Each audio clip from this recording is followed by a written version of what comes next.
jagat wasesa jagat pangestu ungkara kula waspadaken iki kados Anoman ingkang merpeki kalian kawula wonten sakmadyaning Gunung Jamur Dipawa. Waduh, niki Ger anak Prabu boten lepat saking paningal paduka kawula pun ingkang Anoman ingkang merpeki kalian jengandika Ger anak Prabu Gatotkaca. Wonten wigatos ingkang kados pundi Kanjeng Wa kersa merpeki kalian ingkang putra pun Gatotkaca? Nggih Ger, waleh-waleh punapa saking ketabian katingal surnaning suryanipun paduka Ger anak Prabu Gatotkaca ingkang kala tinali dene sakmenika mangun tapa wonten sakmadyaning Gunung Jamur Dipa Ger. Boten napa ingkang cumadong dawuh wonten wigatos ingkang kados pundi sumangga Ger anak Prabu Gatotkaca pun nderek miterang punapa sedyanipun paduka Ger anak Prabu Gatotkaca. Lho niki Kanjeng Wa pancen dasar kepara nyata pancen leres wiwit wekdal samangke sampun Trimadya Candra kawula mangun tapa wonten sakmadyaning Gunung Jamur Dipa. Paduka mangun tapa sakmadyaning Gunung Jamur Dipa. Amangka Gunung Jamur Dipa niku gununging para dewa.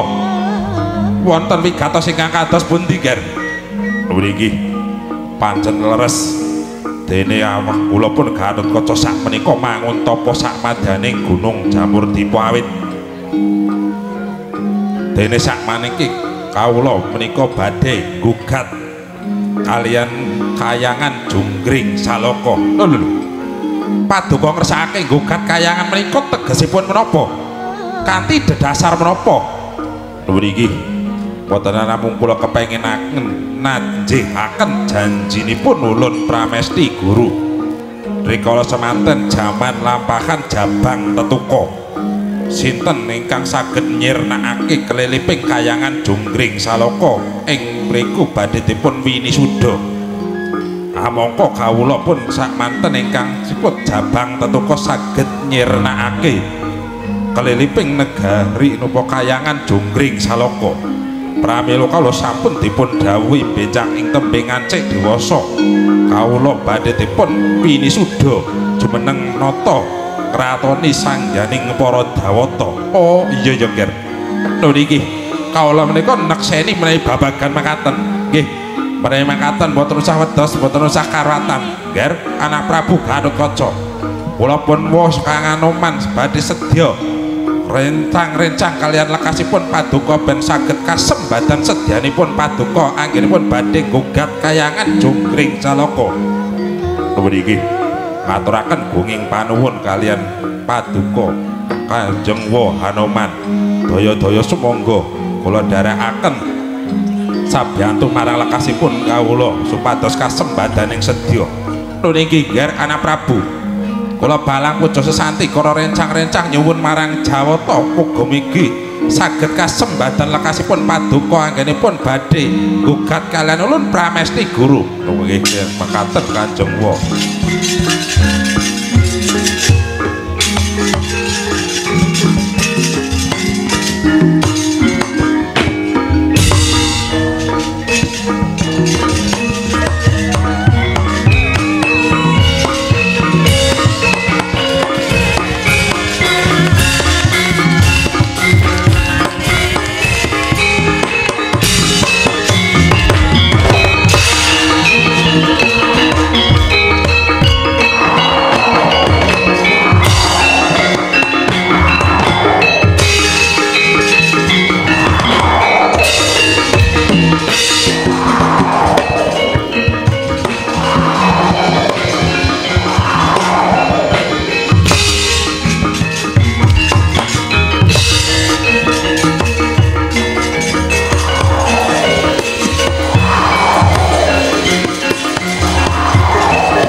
pucuking Haldaka Himalaya wonten teja ingkang hangenguwung.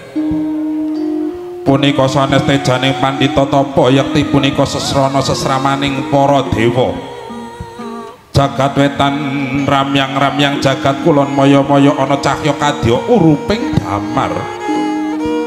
Nanging sunarehan lai dudu srating Surya Candra Daru klawan Karatika. Tuhu punika kaperbawan dening gumelaring kayangan Suralaya nenggih sinebut kayangan Ngondarandir Bawana. Pakut jamur kataliwarna aninggih awasta kayangan ujung gawe kelasa ya jonggring saloka. Ana padang dudu padanging rina, ana peteng dudu petenging wengi, pegating peninggal kebentuk uruping cahya ingkang hangenguwung. Pating glebyar, pating panculir kirat sarining langit. Punika rerenggan tuwin pepesan ingkang dewatan ingkang inguni piniji saking sesotya. Kayu sela mawa teja nulya kasendal mayang kinarya hanjang kepirerengganing Suralaya. Tinon Balaras Marcu Kundawaru binangun cinandhi tuludha-tuludane Girigara saka guru kayon kang mawa teja. Ompak geng sela Kartika jerambah tinali saking linebur naratas. Prapteng tuluding lir cinandhi tepine ginaris runtut lan urut ginapit selaka menur. Pramila katingal hamengku sumarat hamengku Prabawa siang ratri datan kendhat kinarya pratandha mugung sekar kastuba ingkang tinunu wonten sakluhuring beji. Kalamonten sekar maya megar pratandha wancirina kalamonten sekar maya kedhup ing mriku pratandha ing wanciratri. Lasitata ingkang dadi kegunangane ing sayangan Suralaya wewisik Sanghyang Guru Manikmaya ya yang jagat karana jagat nata ya jagat girinata. Ya jang jagat pratingkah ya Nilakanta ya yang Hutipati ya yang Lengin. Yang Pramesti Randuwanda Sandha Catur Boga Adyata Nirmala ya yang Birawa. Dewa Raja Dewa Esa ya yang Mahadewa Buddha Isyaka Pasopatu Pasoprabu ya yang Prawata ya yang Rudra. Dewa Siwa miwah wewisik Sanghyang Wisesa. Angratoni sangsaya Dewa Widodari Hapsara Hapsari miwah angratoni jagat Triloka. Nuju hari senepastining Sanghyang Guru Mesti nangkil wonten samadyaning bale. Hararas Marcu Kundawaru binangun lenggah dampar sela Kundawaru binangun sesemek lembu andini danira siniwaka kahayat dening para Hapsari ingkang samya ngambil upacara kadewatan wingi kayu klepu Dewa Daru Gedang Mas Pupuh Cindhe Depuk Sososoko Sekar Wayang kang sarwa rukmi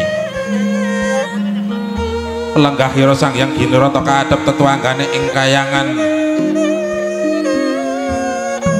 nuwuninggih awasta saking sidik pangudal-udal wewisik ulun Kaneka putra ya yang Narada Nardadi ya Resi Kanwa Buddha Dewa Resi Watek Sriya Sang Resi Anggana kasembet paswanipun Jawata ing kaendan wewisik Sanghyang Indra ya yang Sokra Surapati nenggih Sang Resi Upadya lenggah mambungkul Suli Raja Temak Kojem temungkul wandane dereng kanggo ngandika Sanghyang Guru katungka rawuhipun inggih menika Nalendra ing Darawati bekasih Prabu Sri Bathara Kresna miwah tiswane para mantri lan bupati para dewa dewi ingkang samya seba yen Cinandra tansah amblabar kadya samudra suruntuk dengkul tumpang rangka sedaya tansah nengga-nengga dhaipun Sang Nata ingkang dereng kawising lesan pramila makaten pandhaikaning ulun Pramesti Guru ingkang kawising latih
tinon ning pasewakan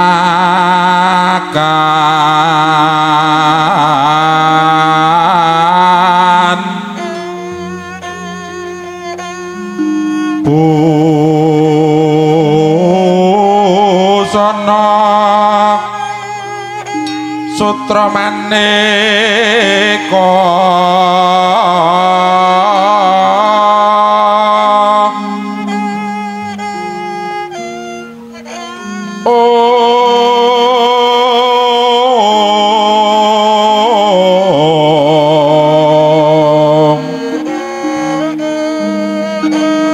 sebab puspiting kadyama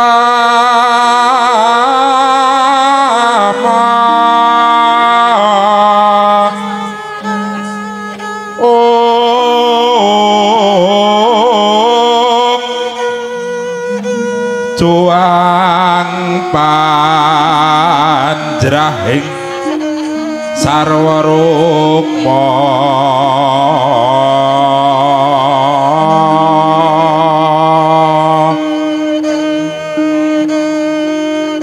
renggen manik nawaratna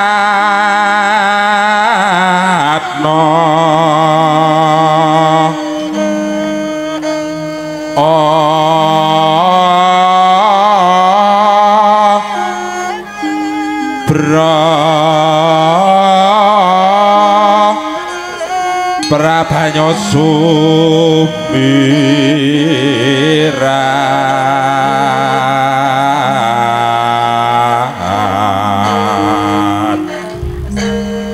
Om punyarihing tejoli waran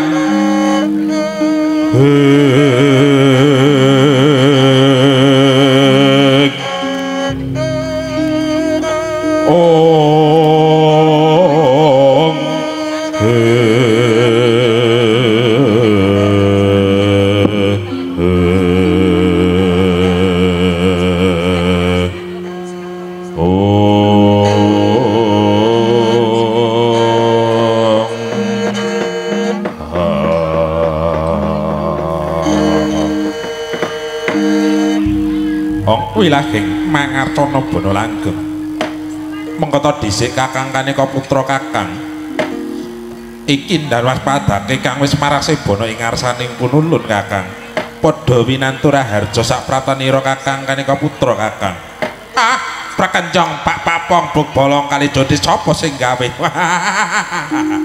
inggih prakapangestunipun paduka Yai Guru kalaupun ingkang raka King Sidik Pangudal-udal Ginanjar Basuki boten-boten pambengan satunggal menapa kula ngaturaken salam teklim mugi kunjuk tejanipun papadanipun paduka Yai Guru Yai ya kakang Kaneka Putra wis ndak tampa pangabekti ningsun wae uga kebatampanana kakang inggih kula tampi ngasta kalih kula pun dimustaka dadosaken jejimat mboten namung dados kaget ing raos manah kawula dene Paduka kersa nimbali kaliyan ingkang raka saking Sidik Pangudal-udal wonten wigatos ingkang kados pundi Yai Guru Yai ya kakang Kaneka Putra pinarak lenggah kanthi reca kakang lho nggih kados ugi mboten kirang saking prayogi Yai Guru Yai sumrambah marang putraning sun dhewe Indra padha becik satekanira Indra wah niki berkah pangestunipun paduka Kanjeng Dewaji kawula ingkang putra Ginanjar Basuki boten wonten pambengan satunggal menapa kula ngaturaken sungkem ing pangabekti mugi kunjung wonten andhapi pawadanipun paduka pukulun iya ya ndak tampa sabalike pangabekti ningsun uga kebatampanana lho niki kula tampi ngasta kalih kula pun dimustaka dadosaken jejimat prayoga anggonmu pinarak lenggah kados ugi boten saking prayogi pukulun ya iki bali marang jeneng kita Kresna dadak kaget manah panjenengan ulun dene jeneng kita Kresna rawuh ana ing kayangan Junggring Salaka tanpa nganggo raga wadag padha becik sak tekanira Kresna nun inggih berkah pangestunipun paduka pukulun kawula pun ingkang putra pun Kresna ngaturaken sungkeming pangabekti mugi kunjuk iya ta tampa sabalike pangabekti ulun uga kebatampan ana marang jeneng kita nun inggih kala tampi ngasta kalih kula pun dimustaka dadosaken jejimat pukulun iya prayogakno anggonmu pinarak lenggah nun inggih kados ugi mboten kirang saking prayogi kakang kanika putra kakang mun timbalan ingkang adhawuh hei guru yayi wonten wigatos ingkang kados pundi dene paduka kersa nimbali ngempalaken kalian kawula sumangga kuraturi medhar sabda yayi hei guru iya yen kaya mangna pidanget napa kang dadi pangandikanipun ulun ya kakang kanika putra kakang anjrehang puspitarum kasliring samirana mrih om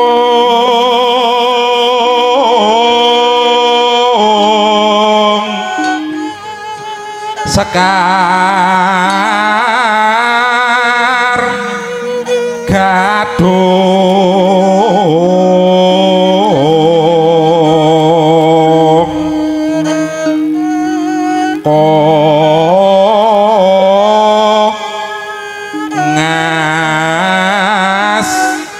kongas gandanyo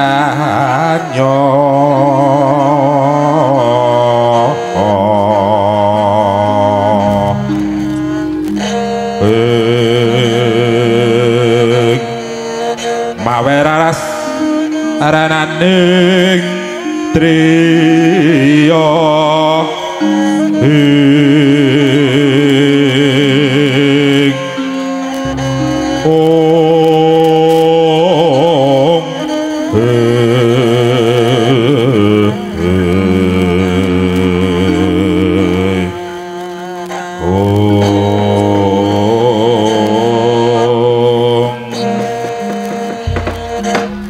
mangkene kakang kanika putra kakang anane jeneng kita kakang kanika putra tak timbali maraksiba ora liwat panjenengan ulun iki bakal nanjehake ana gara-gara kang sumunduling kayangan Junggring Salaka kakang umlitir perite yang hananta buga rangap sawune lembu andini kawah candra dimuka andher lebet sida apa iku gara-garane ngopo kakang pak buk bolong kali jone sapa sing gawe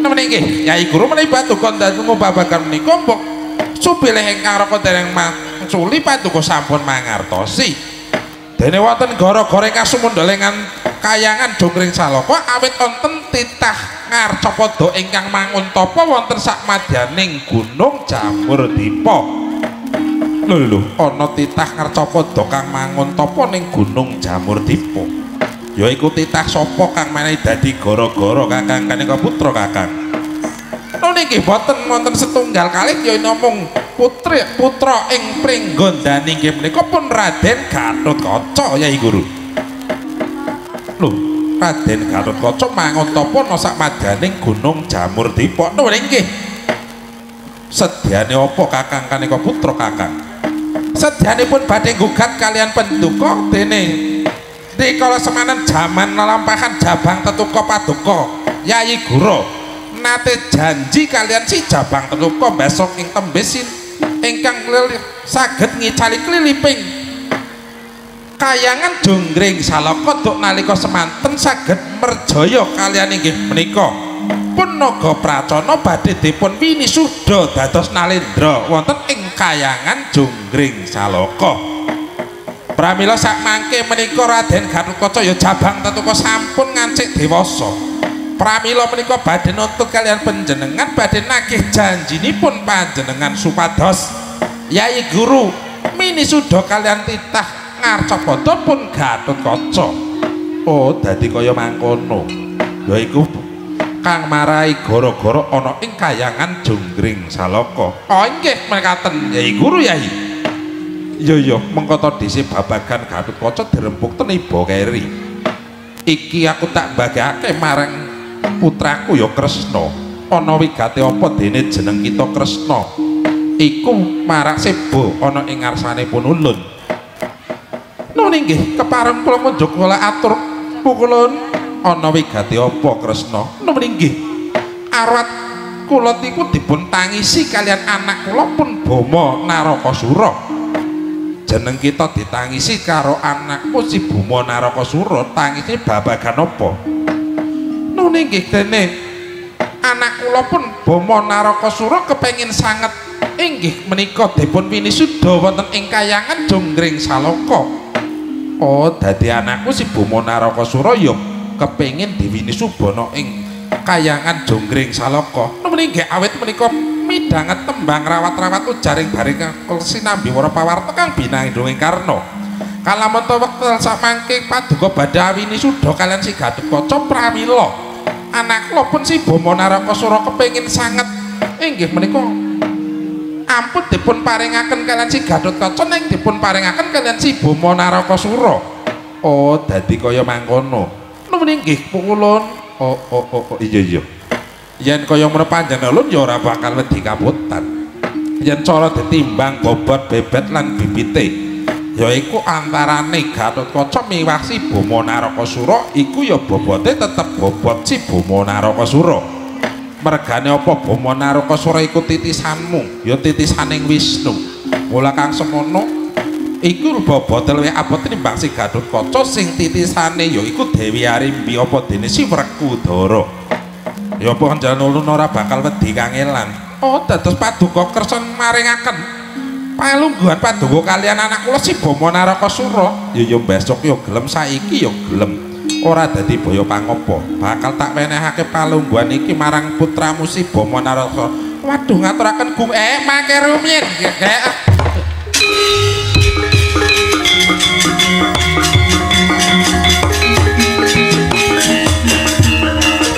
Mangke rumiyin Adi Guru ampun kesesok kados mekaten Adi Guru.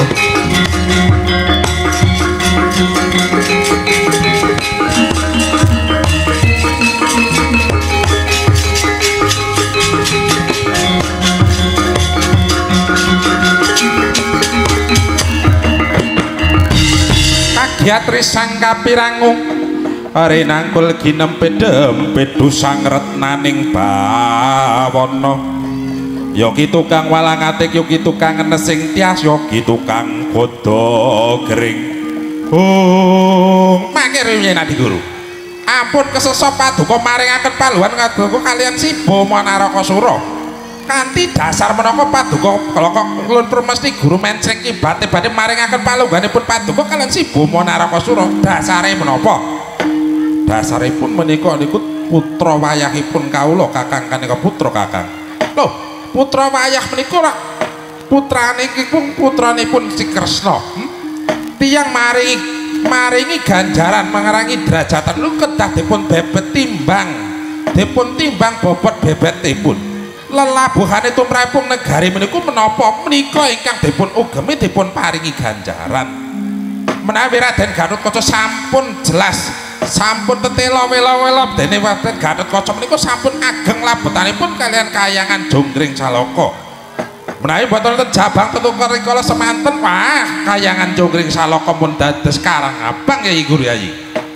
Ning Bama Narakasura menika dereng wonten labuhipun dumateng kayangan Jonggring Saloka najan niku putranipun Wisnu titisaning Wisnu.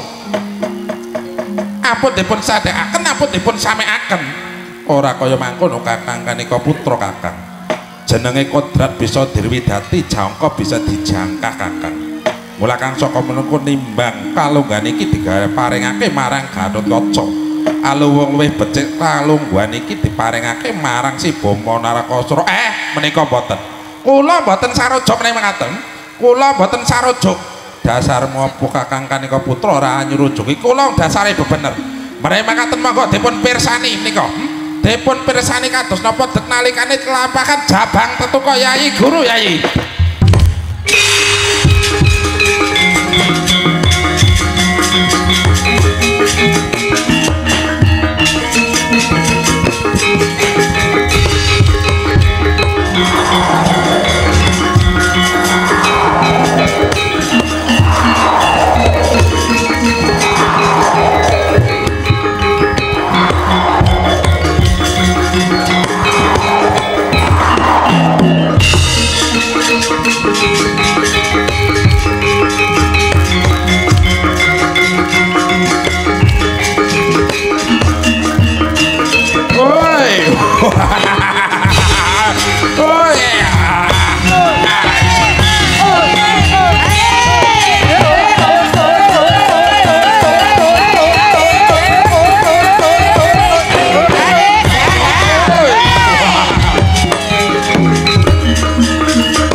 Mangawur-awur urahan tengarane ngajurit gong beri maguru gongsa tetekadya butul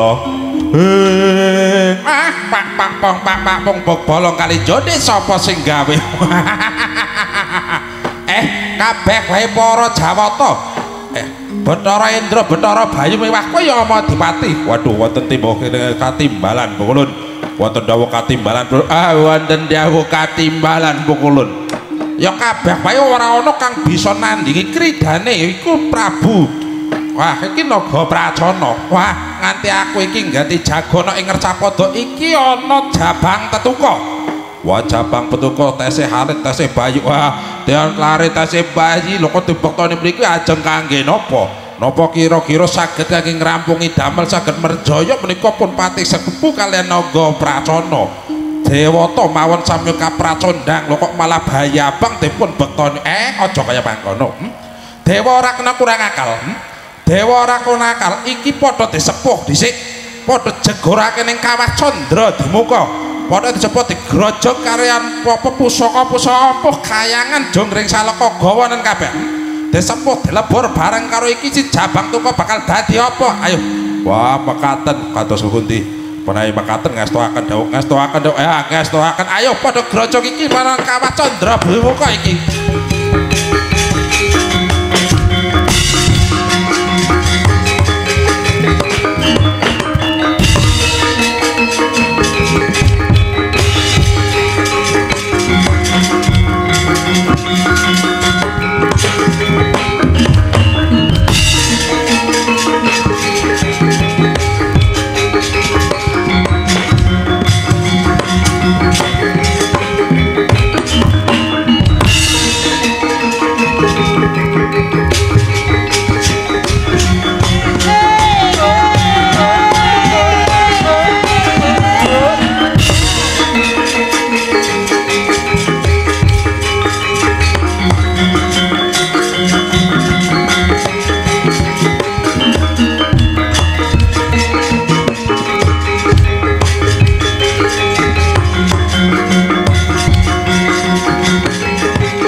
Candra Dimuka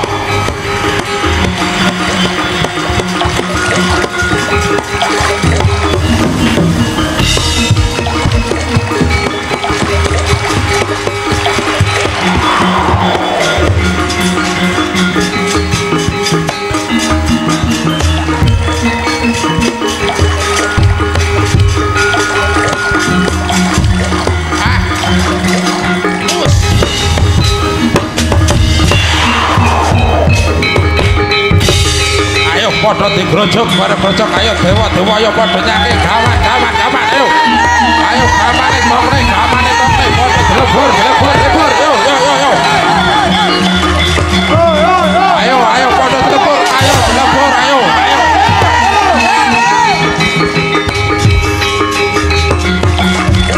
ayo padha dilebur ayo dilebur kalau aman sing aku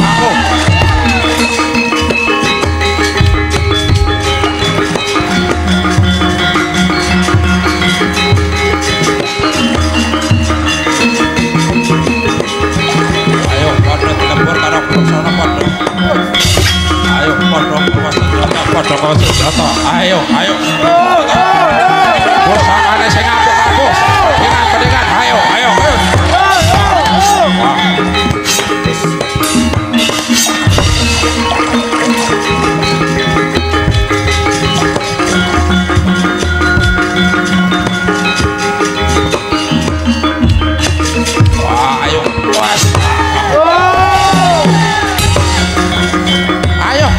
padha digrojok kabeh ayo pusakane sing ampuh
Pak boyong kali gonde sapa sing gawe wah iki jabang tetuku tajur gurke marang Kawah Candra dimungkut dilebur karo pusaka ampuh kayangan weh lah kok ora sirna malah dadi dewasa kaya mangkono wah sapa kowe Pak tambah karo aku iku Ulun Narada aku sapa kowe iku jabang tetuku aku jabang tetuku ya kowe jabang tetuku mergane kowe iku disepuh yaiku ana ing Kawah Candra dimungkut kowe bakal tak wenehi tenger duwenehi tetenger kepiye kowe tak wenehi tenger yaiku Raden Gatotkaca otot kawat balung wesi kowe iki Raden Gatotkaca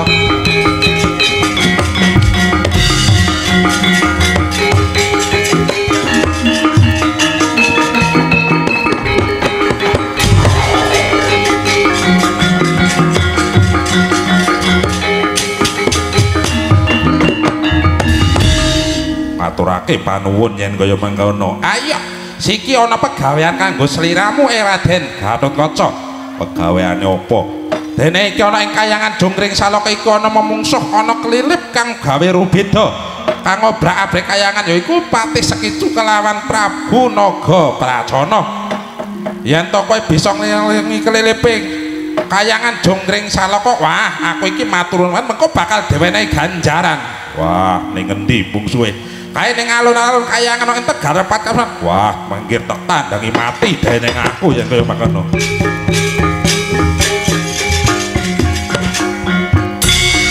sing ati-ati pangestune wae kakek ya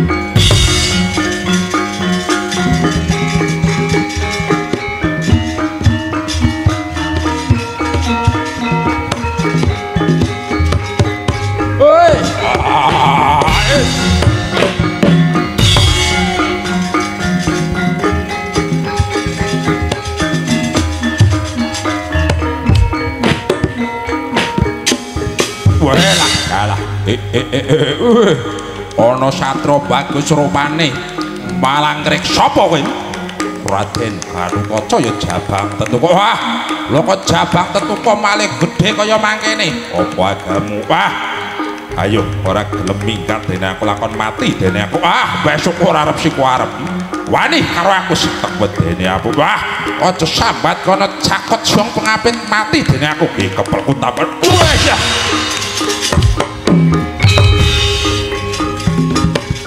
wah suara ayo ayo Edian us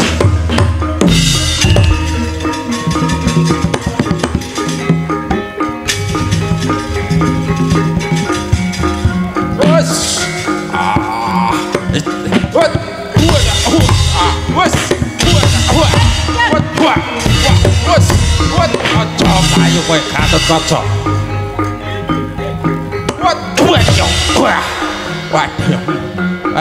wes iya kowe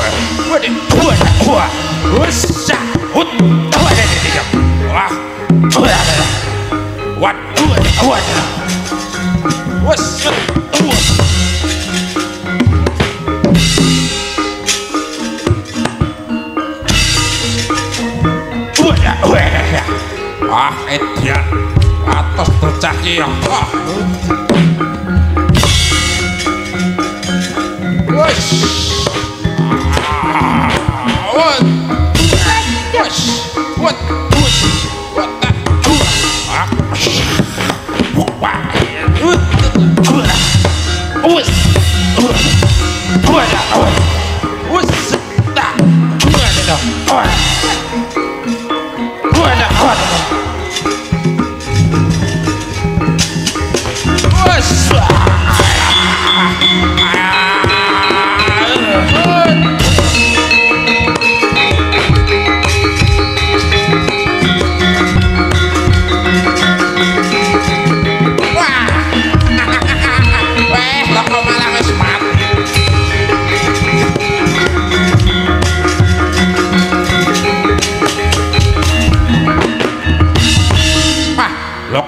bisa mateni patih sekipu ya pangestumu iya ning kok tek sawang saka kaduan kowe ngene mateni ku kanggo apa wah iki butane mau nyokot butane nyokot jur wah tak cokot dhewe lho kok malah mati lho dicakot iya wae cakot mati agen sore wis cakot-cakotan jan kok lah wong agen sore kita wis gobyo sing gane cakot-caketan. Wah, putone nyokot, aku ya kudu nyokot. Ning kowe iku sipating satriya. Kowe sipating satriya aja padha dipadhake karo iki sipating raseksa. Banjur kepiye? Ora kena nyokot. Ora kena nyokot, ora. Nek nyokot nganti pedes kok. Wah, banjur ora kena nyokot, ora kena nyokot. Siki gare ratune kae nang aja dicokot pateni wae. Wah, yen kowe mati dene aku ndek ratune.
Bocah malang kerek norman sapa kowe jabang tetuko ya Gatot Kaca lho kok jabang tetuko lho kok bisa mateni karo patih sekipu apa agamu ora nrimakake banget lakon mati dening aku ayo maju ora bakal tinggal cokot lakon mati dening aku kepelku tapan us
Naga Pracona, yo pangestumu.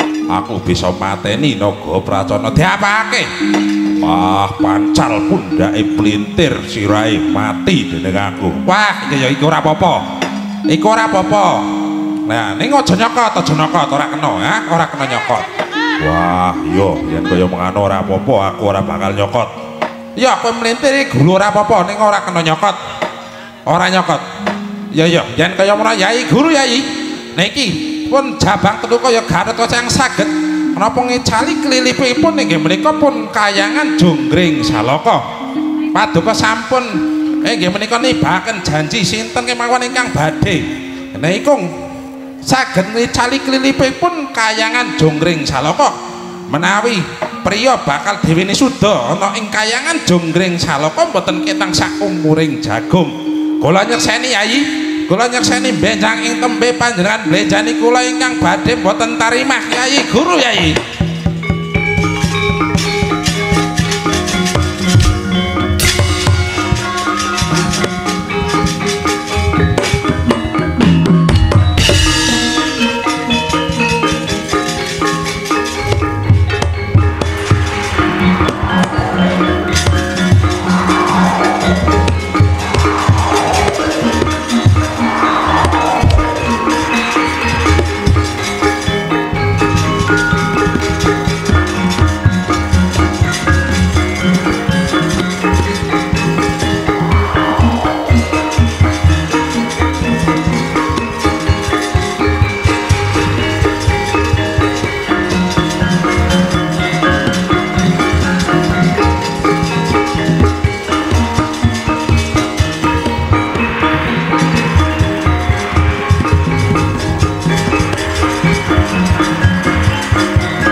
Guru menika dok nalikanipun nglampahan Jabang Teluka panjenengan sampun janji menawi Jabang Teluka badhe dipun wini suda. Nah menika dados ratu mboten asal mencla-mencli dados ratu menika idu sekecap niku tinuku sewu pramila sumangga dipun penggalih Yai Guru Yai. Ora Kakang, tetep wae aku ora bakal nglilakake palungguhanku marang si Gatotkaca. Besok ora arep siki ora arep Kakang Kanika Putra Kakang. Yen to Kakang Kanika Putra wis ora sarujuk karo apa kang dadi pangananku, enggal wae Kakang Kanika Putra murca wae apa lungaha wae saka kayangan Jonggring Salaka. Wah, kados mekaten Yai Guru. Kados mekaten labetipun panjenengan. Ah nggih. Daripada kula teng mriki lho kok malah mboten dados napa mboten sarujuk, mboten pas, kula mboten srek. Ah, aluwung kula mboten dadi dewa. Aluwung kula dadi katen tak tonton Yai Guru. Tak tonton kados napa babare lakon menika paduka bakal kewirangan nuwun permeti Guru paduka kewirangan.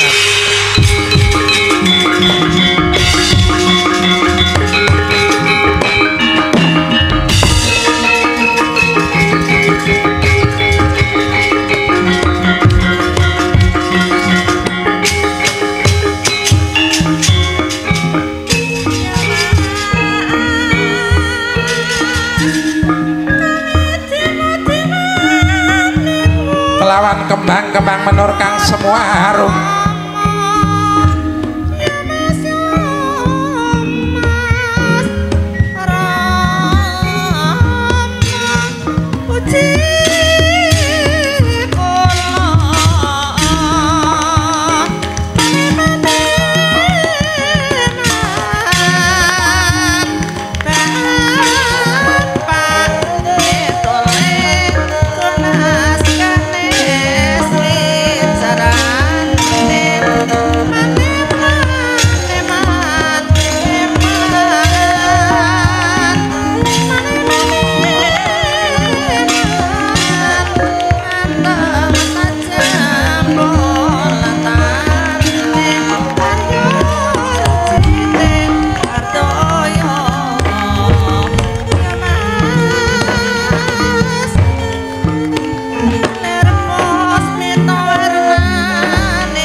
grobol kang tumingal prasampun samya ngedali leret atit wileting godhong uncarnya mangundha niti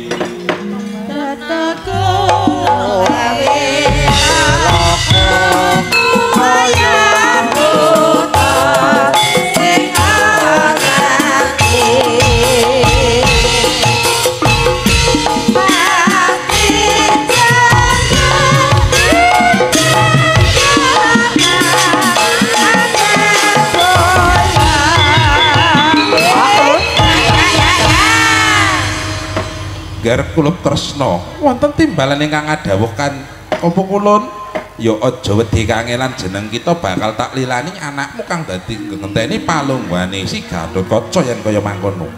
Mula Kang Jaka semono aja wedi kangelan akipun panjenengan kan bakal ngreka daya supaya merjaya anane si Gatotkaca ben aja dadi pepalang anggone anakmu si Bama Narakasura kawisunuda ana ing kayangan Jungkring Salaka. Waduh nuwun inggih ngaturaken gunging panuwun ingkang tanpa pepindhan. Indra nuwun timbale kang dawuh Gusti Kulun aja wedi kangelan jeneng kita mudhuna ana Ngercapada ana ing Jamurdipa gawanen yaiku kabeh wae para wadyabala Jawata apa dene yaiku wadyabalaning Bathara Kala supaya ngreka daya patine si Gatotkaca ana ing Gunung Jamurdipa. Mriki ngastakaken dawuhipun paduka ingkang pikulun. Ya yen kaya mono kaya wis paripurna pasewakan agung ana ing kayangan iki Indra bubarna Kang Marasepa pun panjenengan ulun bakal kandha kedaton. Mriki ngastakaken dawuh menawi makaten pikulun. Srina Rendra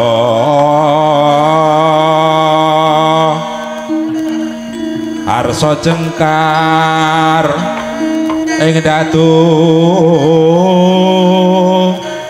laya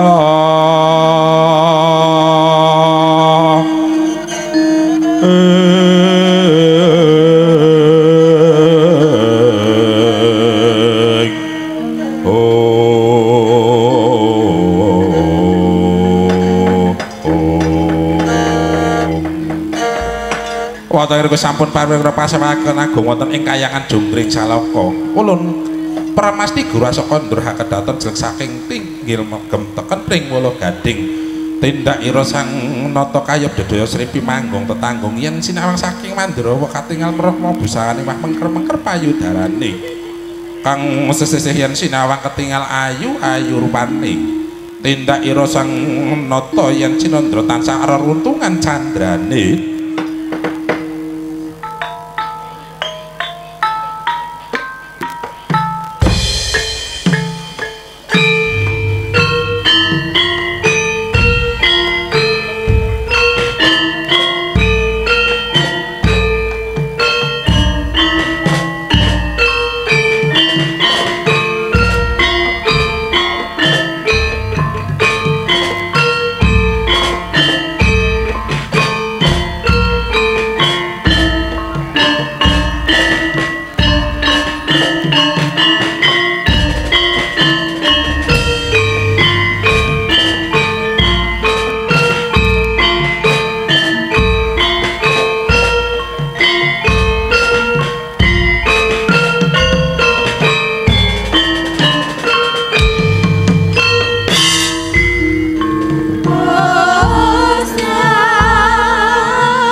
Nduk, anakku nduk. Limbo. Ana apa to, Yung? Wah, ya ora kaya-kaya wengi iki ya, Nduk. Iya, Yung. Wah, yang semangere ora karuan ya, Nduk. Iya, Yung. Wah, jan ya nembe tumon wis antara suwe nembe bisa kumpul ana ing palagan kaya mangkene. Wah, semangere ya, Nduk. Iya, Yung, ngaturake gunging panuwun ya, Yung. Wah, ya ngaturake yaku assalamualaikum warahmatullahi wabarakatuh ya, Nduk. Iya, ya waalaikumsalam, Nduk. Sugeng pepanggihan kalian para warga masyarakat ana ing Dukuh Lengsar mriki kalian kula sak ranca sak rombongan saking grup kabudayan Jawi Setya Laras ingkang mijil saking tlatah Desa Gembong Kecamatan Kandang Serang Kabupaten Pekalongan, Nduk. Oh ino ya, Yung. Sarta muji syukur ngarsane Gusti Kang Arep jagat ya Gusti Kang Mrobing tumati dene wis paring kanikmatan kanugrahan yaiku sehat waras marang awakku lan sliramu kabeh lan para warga masyarakat ana ing tlatah Desa Dukuh Lengsar kene sahingga ana ing wengi iki bisa pepanggihan ya, Nduk. Iya, Yung. Acarane apa, Yung? Acara iki malam hiburan, Nduk. Awet kalau mau iku wis nganakake hajat masyarakat ya iku ruwat bumi. Oh, ruwat bumi. Ya merdi bumi. Oh iya ya, Yung. Wah, syukur ya, Yung.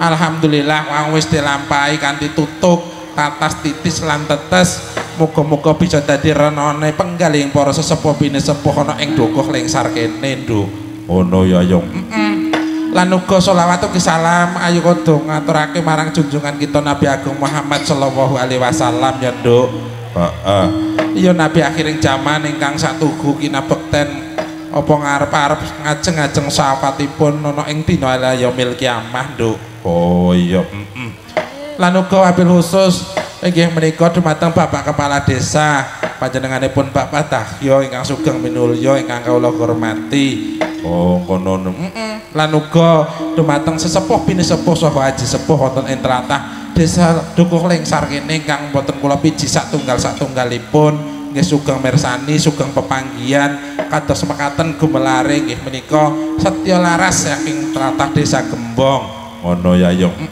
mbok kurang pranani kurang apane ya njaluk pangapura ya nduk nduk kabeh iki lagi proses penyempurnaan proses belajar ya Yung muga-muga wae warga masyarakat ora kucewa yaiku ngaturi setya laras pentas ana ing tlatah Desa Lengsar kene ya nduk oh iya Yung lan aku nggawa sinden akeh nduk cacahe wah ora jamak cacahe ngono ya Yung wah lopo jagane kuat Yung kuat apane nduk lah kuat mbayare waduh ya mbok mumet sirahe nduk oh iya ya ora apa-apa iki kabeh wae disengkunake tujokake marang hajate para warga masyarakat ana ing tlatah Lengsar kene ya Yung ora apa-apa ning ya jibaku ya nduk ngono Yung nek wis sadung saguh ya wis apa dedele cara Makassare kaya mangkono to nduk iya Yung penting wah bisa menyuguhkan pertunjukan sing apa dawe renane para warga masyarakat ngono Yung ojo lalen nek seneng yo besok ditanggap maneh ya nduk oh iya Yung mesti kowe Yung wah iya wah ya iki padha ngaturake lelagon nduk adicara limbukan dene wektune iku ya sangsaya mepet ya nduk wah iya ya iki wancine ya wis tengah wengi ya Yung mbok akeh sing padha wungun ya ngaturake gunging panuwun nanging iki kanggo ngurmati para sesepuh pinesepuh dhisik diaturi lelagon nduk lagone apa Yung sing nyemek-nyemek dhisik nduk apa to Yung jineman ular kambang ngono ya Yung dipun aturaken dumateng sangyaning para sesepuh pinesepuh saha haji sepuh ingkang kula tunjukaken inggih menika wabil khusus dumateng panjenenganipun Bapak Kepala Desa ngono ya Yung monggo Bu dipun damelaken jineman ular kambang rumiyin kangge damel ngormati para sesepuh pinesepuh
manular kambang sampun dipun aturake, Nduk.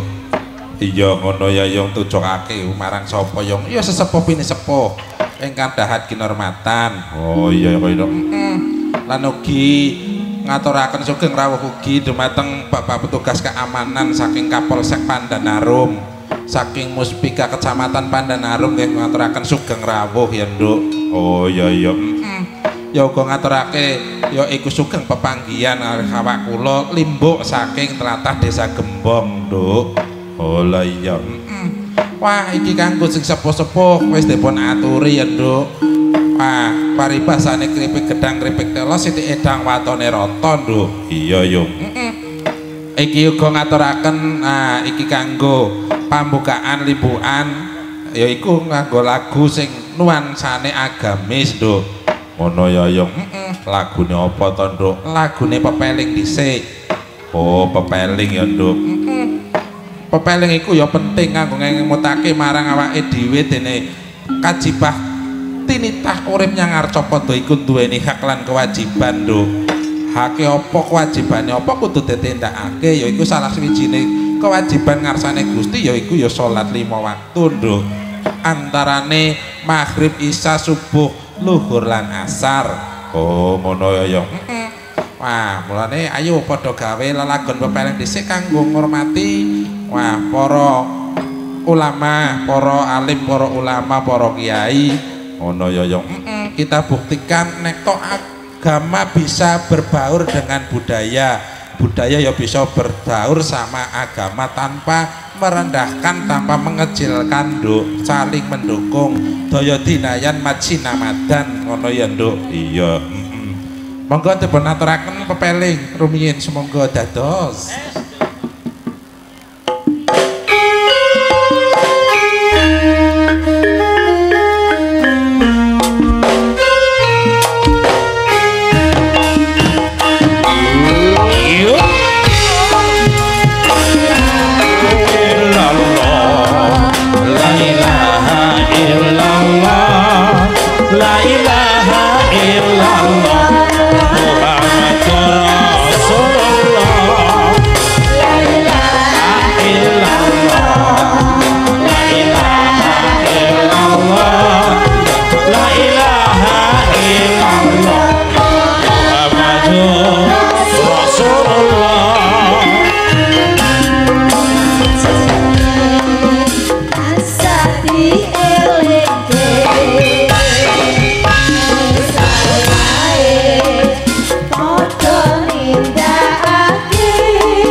Nduk. Iya Yung.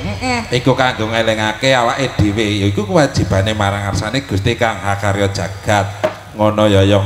Ayo padha ditindakake yaiku amarga salat iku cagaking agama Nduk. Ngono ya Yung. Wah ya bungah ya Nduk ana ora kaya ing wengi iki Nduk. Iya Yung. Aku nggawa sinden cacahe akeh Nduk. Ngono. Wah saka adoh-adoh demi untuk menghibur para warga masyarakat ana ing tlatah Dukuh Lingsar kene. Bagong ya ana saka tlatah Banjar, saka Batang ya ana Nduk, Kesesi ya ana lan sak panunggalane. Wah komplit Nduk, komplit ya Yung. Kaditatah Pekalongan, Batang, Kesesi, Banjarnegara, wah Purbalingga iku ya ana kabeh Nduk. Wah dadi bisa daya dinayan majimadan ya Yung. Lan ugi alhamdulillah Nduk wengi iki awake dhewe ya disesepuhi utawa dipun tuanggani Nduk kening sapa panjenenganipun Pak Dalang Sugi saka tlatah Getas. Oh ngono. Iki ya klebu wewengkone. Oh ya ya keparang amit Pak Dalang dening awak kula menika nggelaraken wayang kulit ana ing tlatah Desa Lingsar mriku lan nyuwun diberkahi. Ono ya Yung. Wah alhamdulillah bisa apa nenwanggani dhewe ya Nduk. Iya panjenengane iki ya dalang ya panjak. Wah nalikane bapakku isih jumeneng ya Nduk. Ya Yung. Wah jaman bapak miyen almarhum iku tesih sugeng ngopi ambake ya ngetotake. Oh ya alhamdulillah tesih diparingi sehat waras ya Yung.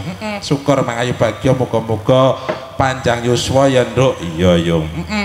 Wah iki kanggo malipur para warga masyarakat ingkang tesih wungon semangga Kang Mas Bawor saged jumeneng kangge damel atur palipur kangge sedaya para warga masyarakat wonten ing Dukuh Lingsar mriki. Nah kangge dipun atur monggo menika hiburan wonten ing adicara limbukan.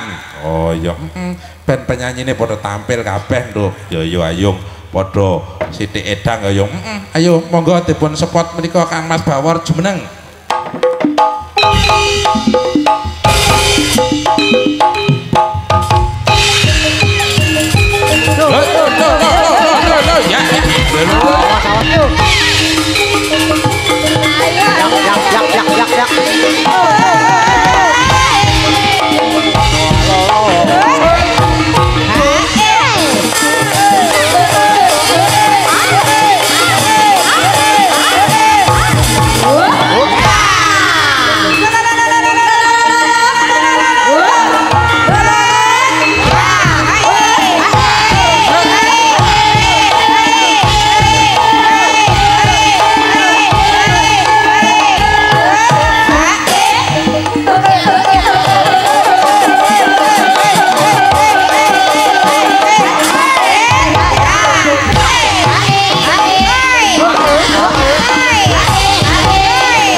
Motong bawore motong.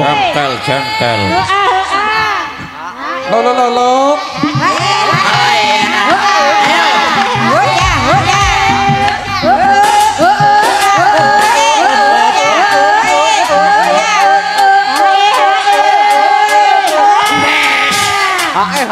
Wop.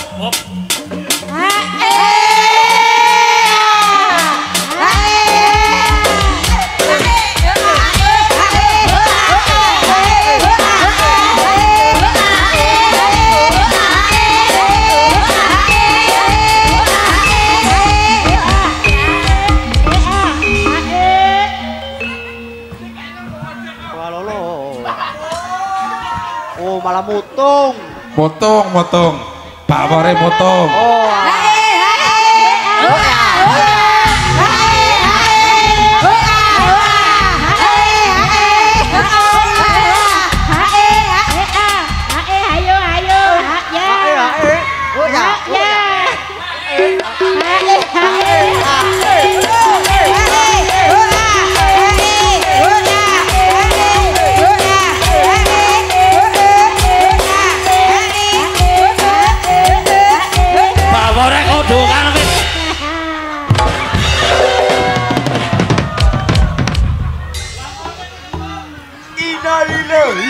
Innalillahi wa inna ilaihi raji'un.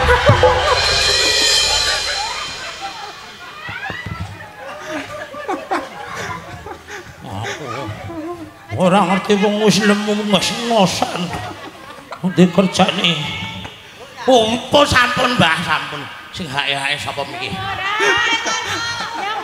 Nek lah ngono kok. Ngapunten sampun nggih Mbah. Anu ngene nyong ora wani. Oh bresik kok. Oh. Kene kesepuane ora wani. Mboten. Wedi kemalat mriko. Mungkin sih. Tak nyanu napas. Hop. Oh ya.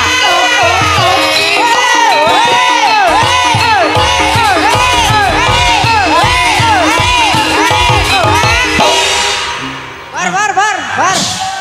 Alhamdulillahirabbil alamin. Nah, musik apa iki? Perasaan lambeku ya wis biru padha jero dianggep rombongan. Oh lah. Nyong bali bae lah. Bali ngana lah. Heh, sampean wis dibayar omene oh. Iya.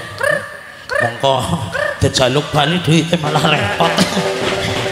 Menawa wis go bayar komisan karo Bang Mekar nang bojone. Semangat. Semangat. Wong nah iya wong kaya meneh wis kudu semangat. Berarti kabeh beda semangat. Semangat sampean kudu melu semangat. Pol. Nah iya sik semangat. Semangat Durung mati. Sik. Miki wis dipecah siji dari siji. Lho. Wis kadung menyet kene. Sapa? Kowe. Ora usah sepul-sepulan. Inyong kon mono. Mene. Kon apa? Oh wis nek ngomong-ngomongi dadi bojoku pirang-pirang tahun tapi iki goblok lengop kene. Maaf, aku kon apa kon mono, Mas? Mriki to diajeng. Lah aku ya dijemput. Panuji apa kakak kene. Ayo. Oe o.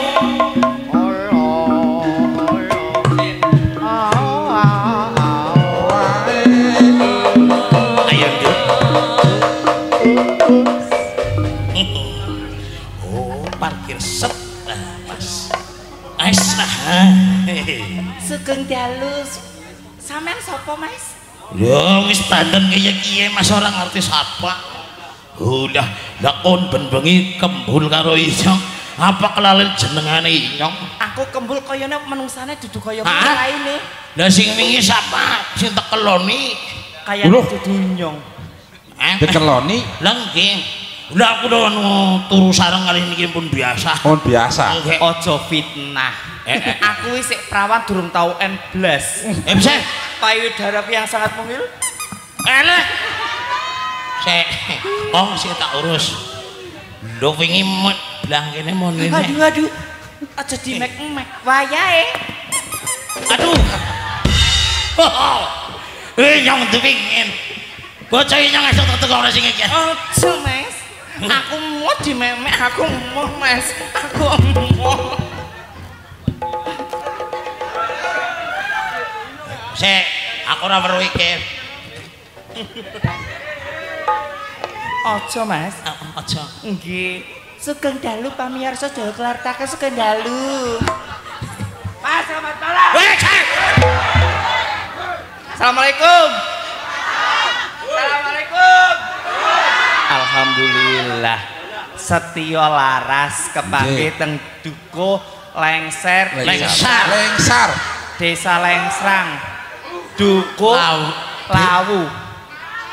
Lawen lho. Oh, nah yuk berarti alhamdulillah walaupun tengah wengi yuk wanggone tasik sehat, tasik melek ngono lho. Nduk, Nggih Kang Mas. aku bom. Ya aku diundang ya sedake aduh. Kene. Bagian nemen aku.